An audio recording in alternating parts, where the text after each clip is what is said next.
Desde el capo de la droga de rostro impasible hasta el actor dramático consumado, estos delincuentes muestran una amplia gama de respuestas al escuchar sus condenas. Algunos aceptan su suerte con resignación, mientras que otros discuten acaloradamente con el juez.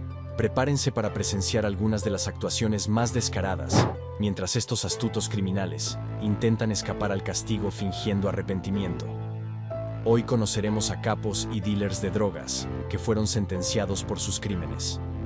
Bienvenidos a Veredicto Final. José Govea Jiménez. La policía dijo que José estaba trabajando con un cártel mexicano para lograr una operación de tráfico de heroína. Trajo hasta 100 kilos de la droga a Columbus cada mes. La investigación resultó en el decomiso de 25 kilos de heroína, que valían la asombrosa cantidad de $2.5 millones.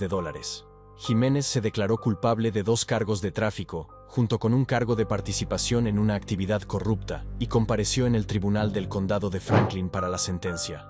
Lejos de las alturas de sus días de gloria como líder de una operación de drogas en Columbus, Jiménez entra arrastrando los pies en la sala con un uniforme de presidiario color caqui. Sin embargo, no ha perdido completamente su sentido de mando acerado, mientras lanza una rápida y gélida mirada a los investigadores de narcóticos que están en la corte, para ver que su arduo trabajo dé sus frutos. El fiscal adjunto Dan Stanley comienza la audiencia aclarando su alto rango dentro de la operación. Fiscal, este es el líder de una organización que infunde tanto miedo, que la gente que viene aquí desde México se niega a testificar contra ella, porque sabe que tan pronto como nazcan, sus familias serán capturadas en México. También habla del poder intimidante del cártel y las dificultades que esto representa a la hora de obtener condenas contra miembros de pandillas. Mientras tanto, Jiménez mantiene su postura, parado muy erguido mirando a la distancia. Una testigo femenina cuya identidad no se muestra en cámara para protegerla, da evidencia a la corte sobre cómo ella ayudó a Jiménez a almacenar y mover heroína en el área de Columbus. Testigo: él me estaba trayendo las drogas a mi casa. Juez: ¿qué tipo de drogas? Testigo: heroína. Juez: ¿cuánto? Testigo: 1 kilo, y la última vez, 2 kilos. Jiménez permanece como una estatua mientras ella testifica, aunque si miras de cerca verás que parpadea. El líder de la banda se había mantenido frío como piedra hasta ahora, y su falta de remordimiento está a punto de quedar más clara cuando se dirige a la corte a través de un intérprete. Esto se ha exagerado, dice, y agrega: me disculpo. Jiménez se pone de pie y expresa alguna forma de disculpa de manera cortante en español, pareciendo que se ahoga con cada palabra. Su traductor logra que sus palabras suenen más humanas en inglés.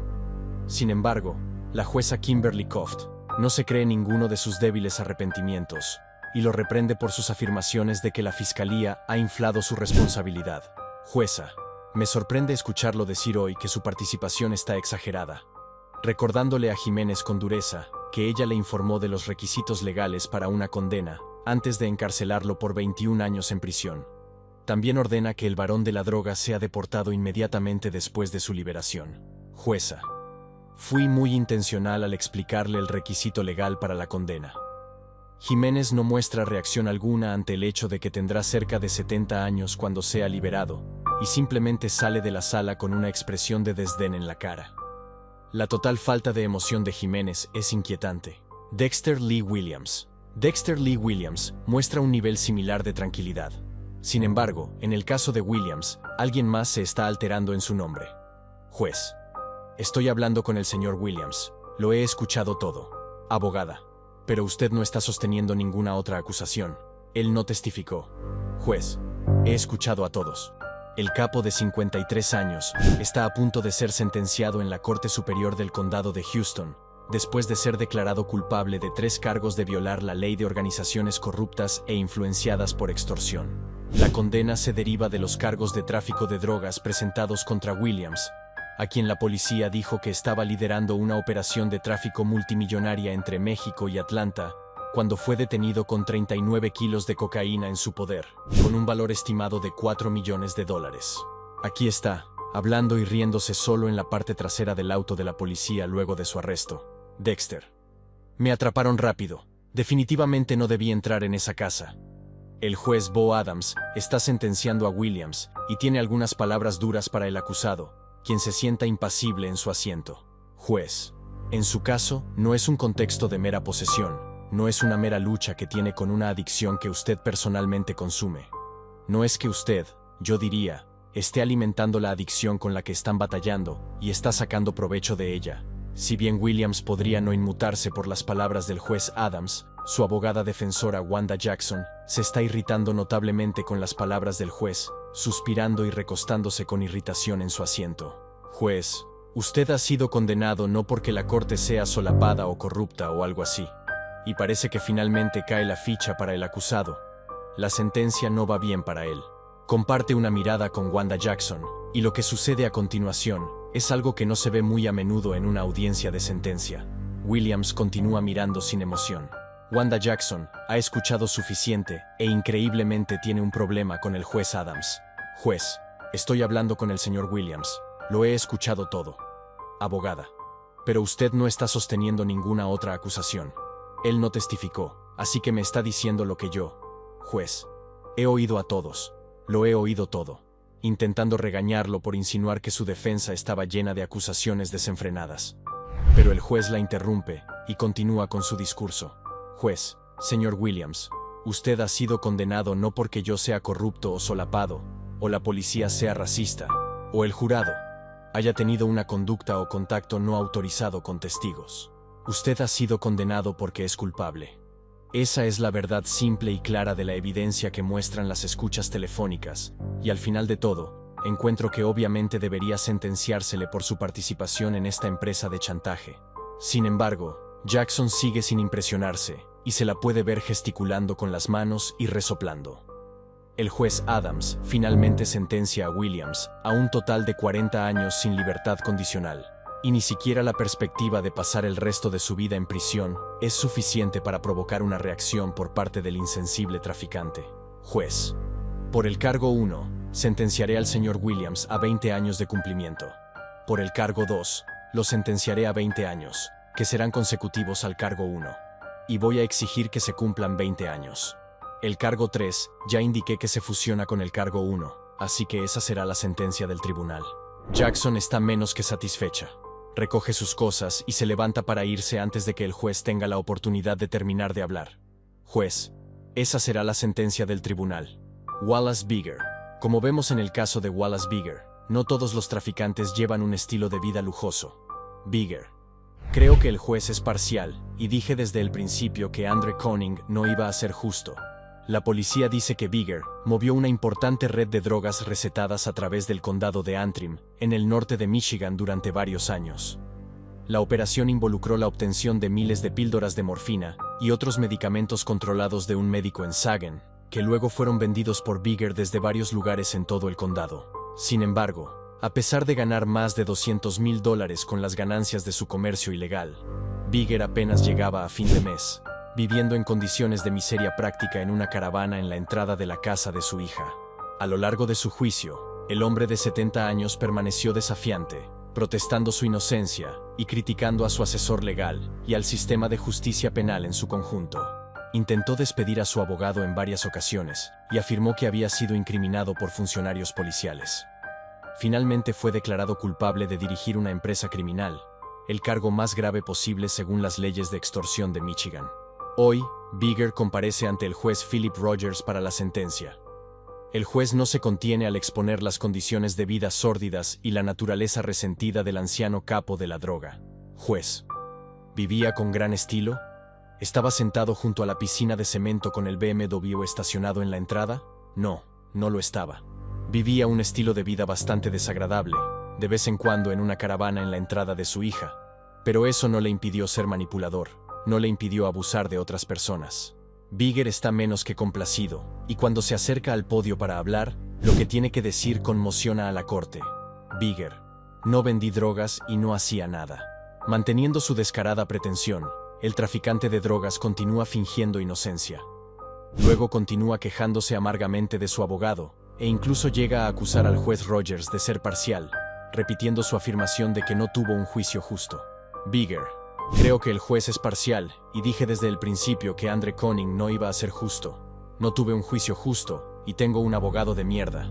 El equipo de la fiscalía desestima sus dudosas afirmaciones, argumentando que era el principal traficante de pastillas en el condado de Antrim, ya que apelan al juez para obtener la sentencia más dura posible. Quieren usar a Wallace Bigger para dar ejemplo a cualquier otro traficante potencial. Abogado. Él era el proveedor principal de morfina durante ese periodo de tiempo en el condado de Antrim. Seguía regresando a Sagen y obtenía 800 pastillas por mes, trayéndolas de vuelta aquí. Con suerte, al imponer la sentencia en el extremo superior de las pautas y la naturaleza consecutiva, enviará un mensaje a cualquiera que quiera llenar ese vacío de que, independientemente de su edad, hay una consecuencia si lo atrapan traficando esta cantidad de sustancias controladas. El juez Rogers finalmente condena a Bigger a un mínimo de 20 años en total, lo que significa que probablemente nunca volverá a ver la luz del día. Juez. Lo sentencio a 360 meses por el cargo número 1. Por el cargo 2. Entrega de sustancias controladas, de 23 a 240 meses. Los cargos 3 y 4, de 23 a 240 meses. Y por mantener una casa de la droga, de 16 a 24 meses. Y por dirigir la empresa criminal, de 50 a 24 meses.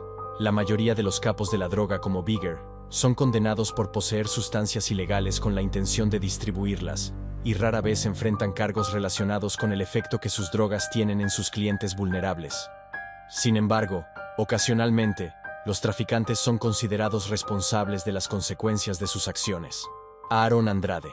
El traficante de drogas de 25 años está hoy en la corte para la sentencia después de admitir su participación en la sobredosis mortal de Kristen Coutu, de 29 años. Coutu había dejado un centro de tratamiento de drogas solo 2 días antes de su muerte, porque su seguro no cubriría más de 30 días de tratamiento hospitalario. El día que murió, ella arregló para comprar drogas de Andrade, pero sin que ella lo supiera. La heroína que le dio el traficante estaba mezclada con una dosis fatal de fentanilo. El fiscal general dice que es la primera vez que un traficante de drogas es condenado por asesinato de alguien que sufrió una sobredosis. Un caso histórico con muchas implicaciones sobre cómo el Estado procesará a los traficantes. Andrade se declaró sin oposición por homicidio en segundo grado en relación con la muerte de Coutu, en un acuerdo de culpabilidad que vio 2 cargos adicionales de drogas contra él retirados. En la sentencia, la jueza Kristen Rogers escucha declaraciones de la fiscalía sobre la naturaleza de la evidencia que tenían contra Andrade. Fiscal. El Estado hubiera probado que lo que el acusado realmente le vendió a Kristen Coutu fue fentanilo casi puro, una sustancia controlada como la heroína o la morfina, cientos de veces más tóxica que la heroína. Le pregunta al acusado si los hechos del caso son verdad, y él admite que lo son. Jueza. ¿Son todos estos hechos verdaderos? Aaron. Sí, señora. La madre de Kristen Coutu da luego una emotiva declaración de impacto recordando el horror de que le dijeran que su hija había sufrido una sobredosis. Madre de Kristen. 2 policías de Cranston parados allí. Todo lo que podía decir repetidamente era: por favor, no me digan que mi hija ha fallecido. Por favor, no me digan que mi hija ha fallecido. Miembros de la familia observan en la galería pública, llorando, e incluso la mamá de Kristen tiene que detenerse en una etapa para que un familiar afligido pueda salir de la sala. Luego de los testimonios, Andrade se levanta para hablar, y lo que dice sorprende a la corte. Aaron. Sé que lastimé a mucha gente, incluida su familia y la mía. Todos estamos atravesando esto. A diferencia de la mayoría de los condenados, Andrade asume toda la responsabilidad de lo que ha hecho, expresando remordimiento y una clara comprensión de que sus acciones han causado un dolor indescriptible a la familia Coutu. Sin embargo, las palabras arrepentidas de Andrade no pueden salvarlo, y la juez Rogers le da 40 años con 20 para cumplir.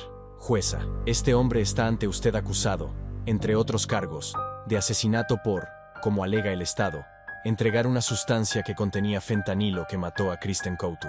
El traficante arrepentido no muestra reacción visible a la sentencia, mientras acepta con calma su destino. Si bien un verdadero remordimiento como el de Andrade podría ser un hecho inusual en la sala del tribunal, la mayoría de los acusados tratarán de parecer al menos un poco contritos cuando sean presentados ante un juez. Charles Crosty. Algunos acusados son tan fríos y carentes de disculpas que ni siquiera una importante sentencia de prisión los hace inmutarse. Crosty está en la corte del condado de Clement para la sentencia sobre cargos de tráfico de drogas y corrupción. El hombre de 35 años fue declarado culpable de 12 cargos después de ser atrapado en posesión de $5,000 en heroína y cocaína que estaba destinada a las calles de New Richmond. Crosty tiene un largo historial delictivo que se remonta a la edad de 14 años, y la policía dice que estableció su imperio del tráfico, solo 4 meses después de ser puesto en libertad, de una condena anterior por tráfico de heroína.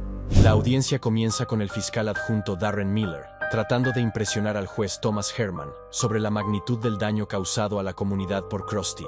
Fiscal: la heroína ya es lo suficientemente mala, pero mezclada con fentanilo se convierte en un juego de ruleta rusa.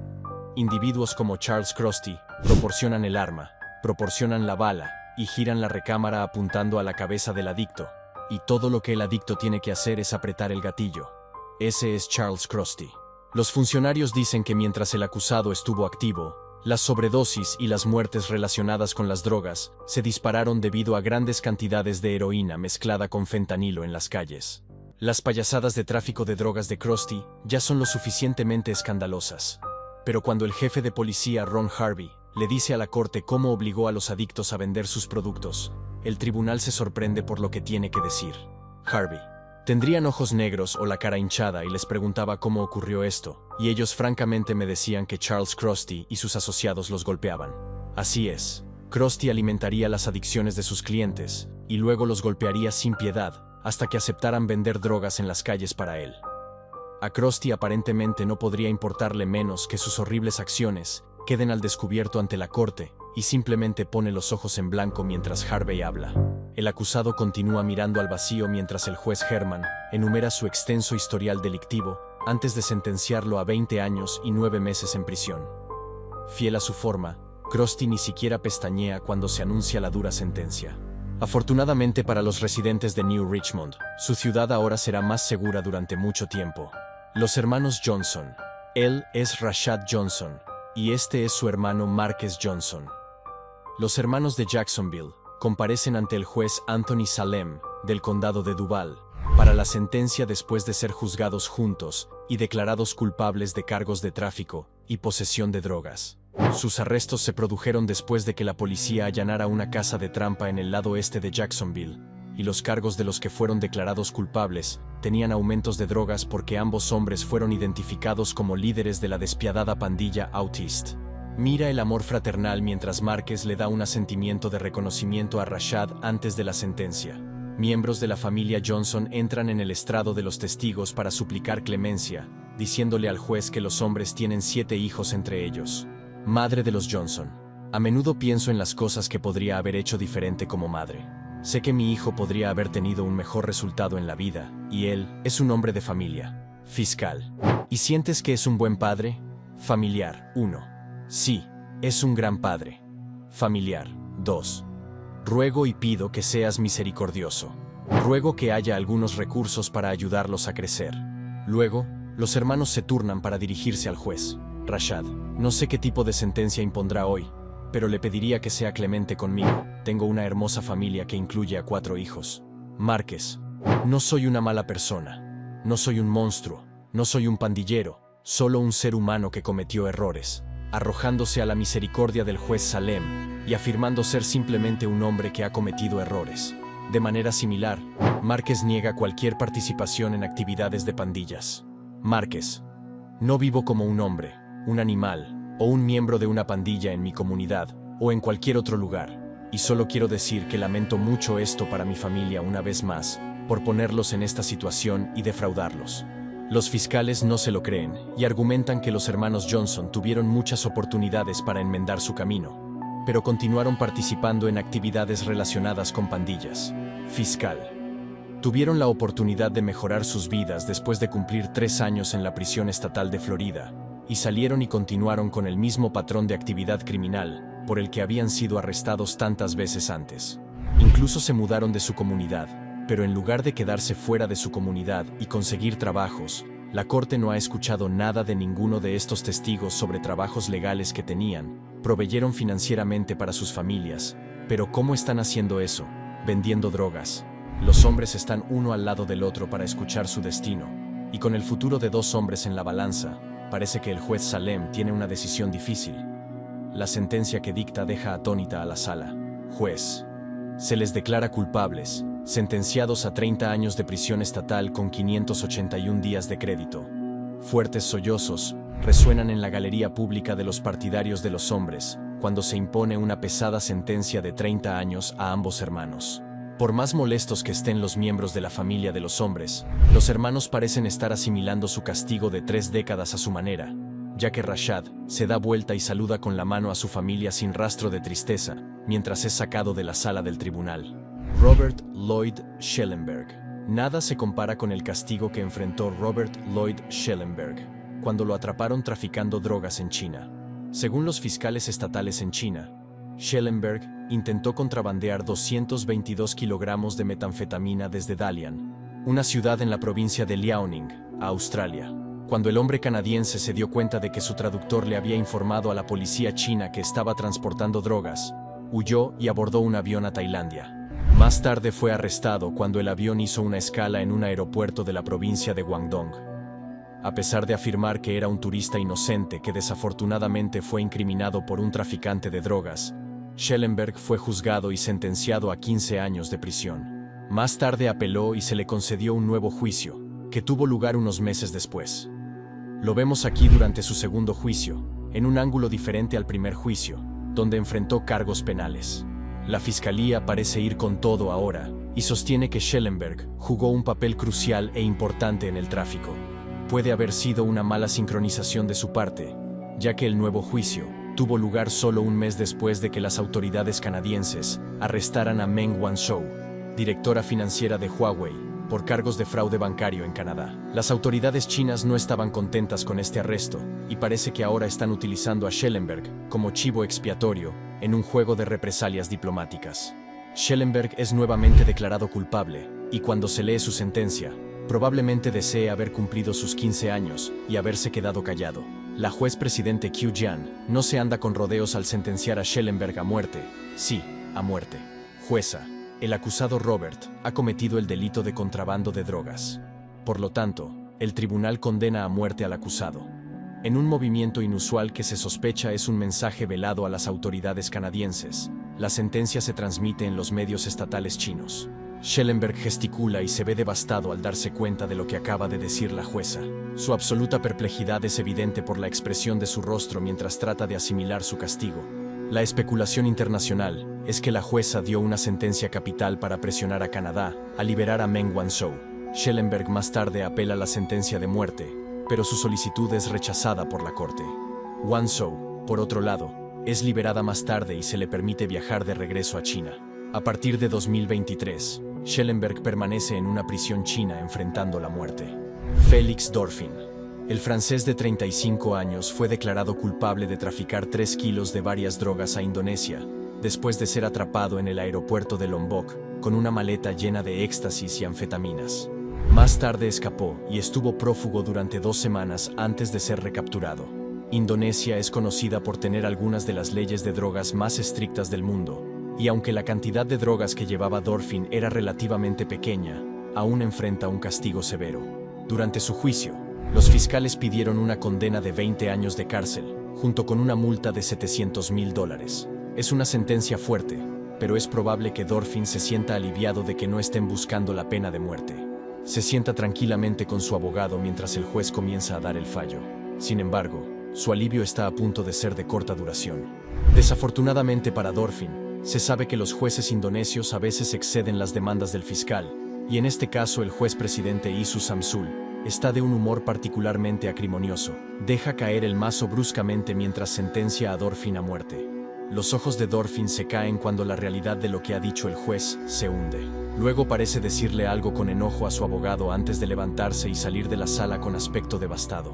Más tarde apela el fallo, y afortunadamente, su sentencia capital se conmuta a 19 años de prisión. Aunque las sentencias más severas por delitos relacionados con las drogas se imponen normalmente fuera del mundo occidental, ha habido excepciones a esta regla a lo largo de los años. Jeff Mizanský. En 1996, Mizanský fue atrapado por la policía mientras intentaba vender 3 kilos de marihuana a un traficante conectado con los cárteles de la droga mexicanos. Para mala suerte del hombre de Missouri, ya tenía 2 condenas anteriores relacionadas con las drogas que se remontaban a más de una década. Esto significaba que, según una ley de Missouri para delincuentes reincidentes de drogas, se permitía una sentencia de cadena perpetua sin libertad condicional, a pesar de que el historial de Jeff no era violento. Increíblemente, Jeff comenzó su cadena perpetua en el mismo año en que California legalizó la marihuana para uso medicinal. Con los años, Jeff y su familia abogaron por la clemencia, incluso juntando casi 400,000 firmas en una petición de Change.org. Pero sus esfuerzos no dieron frutos, y Jeff permaneció encarcelado. Sin embargo, dio entrevistas regulares desde la cárcel expresando su opinión de que fue tratado injustamente y merece una segunda oportunidad. Jeff: se supone que la justicia debe ser justa e igual. En mi caso, no creo que lo fuera. Después de más de 20 años en prisión por nada más que posesión de marihuana, Jeff pasó un tercio de su vida tras las rejas y se emociona al reflexionar sobre las cosas más importantes que se perdió durante ese tiempo. Jeff: me enteré hace como un mes. Tengo nietos. No los he visto. La campaña de años de la familia Mizanski finalmente comienza a dar sus frutos, y en 2015, el tema llamó la atención del gobernador Jay Nixon, cuando Mizanski apela al legislador a través de una entrevista de TV local. Lo que sucede a continuación es como un rayo de luz al final de un túnel muy largo para Jeff. Reportero: incluso va allí pensando en ese momento en que saldrá. Jeff: muchas veces trato de no hacerlo, pero sí, sueño con poder abrazar a mi nieto. El gobernador Nixon promete revisar el caso antes de dejar el cargo. Nixon: cuando cambian las leyes después de que alguien es sentenciado, entonces quieres darles a esas cosas una mirada cercana. Nixon mantiene su palabra y conmuta la sentencia de Jeff, lo que significa que puede abogar por su libertad ante una junta de libertad condicional. Mire el increíble momento en que camina libre de la prisión, después de pasar más de 2 décadas tras las rejas. Reportero: hace 3 semanas, dijo que lo primero que quería hacer era conseguir zapatos nuevos. ¿Cómo te quedaron? Jeff: me quedan bien. Es como caminar en el aire. Si aire Duffy sabe el peligro de la reincidencia. Sin embargo, en un paralelismo interesante, se le han dado más oportunidades de las que el traficante de marihuana tuvo. Duffy: simplemente me hicieron parecer un monstruo, la persona en la que solo trataron de convertirme. Estaba haciendo el bien ahí afuera. No estaba vendiendo drogas. No estaba haciendo nada de eso. Estaba tratando de enderezar mi vida. Duffy tiene antecedentes de delitos relacionados con las drogas que se remontan 5 años, y ha pasado tantas veces por las puertas del Tribunal Municipal de Lorain, Ohio, que el juez Raymond Ewers está harto de verlo. Juez: los 8 casos que ha tenido en esta sala me demostraron que era una amenaza potencial para la sociedad. Pero Duffy está de vuelta en el tribunal hoy después de ser arrestado por violar su libertad condicional, y no es por un delito menor.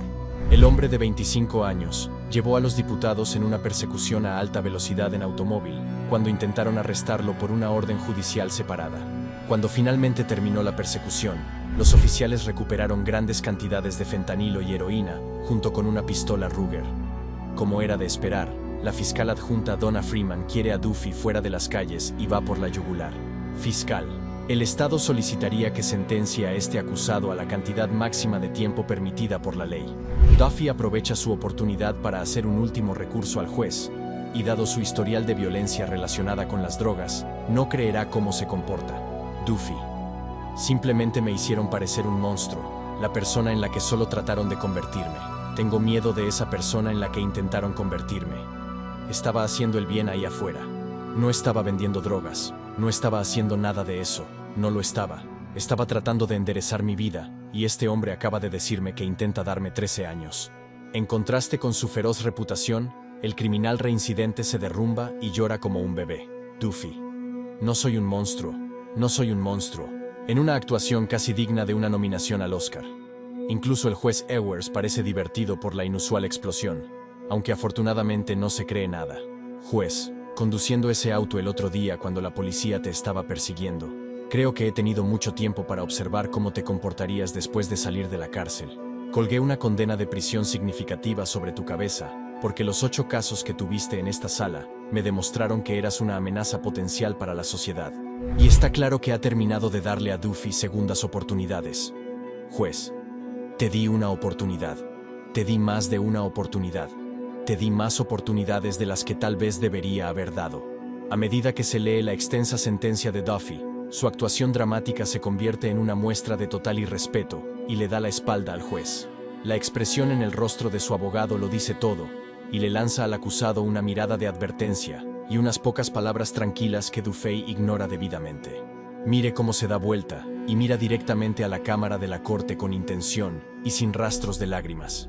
se balancea hacia el estrado con una pregunta para el juez. Duffy: ¿cuál fue la sentencia total, señor? Quien deja caer todo el peso de la ley sobre él con la sentencia máxima posible. Juez: la sentencia total sería de 13 años y 4 meses.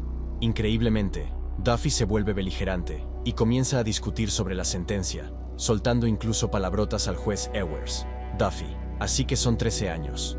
13 años y 4 meses. ¿Cómo eso es justicia? Juez: es justicia porque te di más oportunidades. Sin embargo, Ewers tiene la última palabra cuando Duffy es llevado. Juez: ahí lo tienes. Te di más oportunidades que nadie le ha dado a alguien con un historial como el tuyo. Así es como te comportas. Te mereces cada mes. La historia no termina ahí para Duffy, y los 13 años que obtuvo fueron solo en relación con su libertad condicional revocada. Fue sentenciado en una fecha posterior por la persecución en automóvil y la posesión de drogas y armas, lo que le valió otros 22 años y 2 meses en una prisión federal, donde tendrá mucho tiempo para mejorar esas habilidades histriónicas.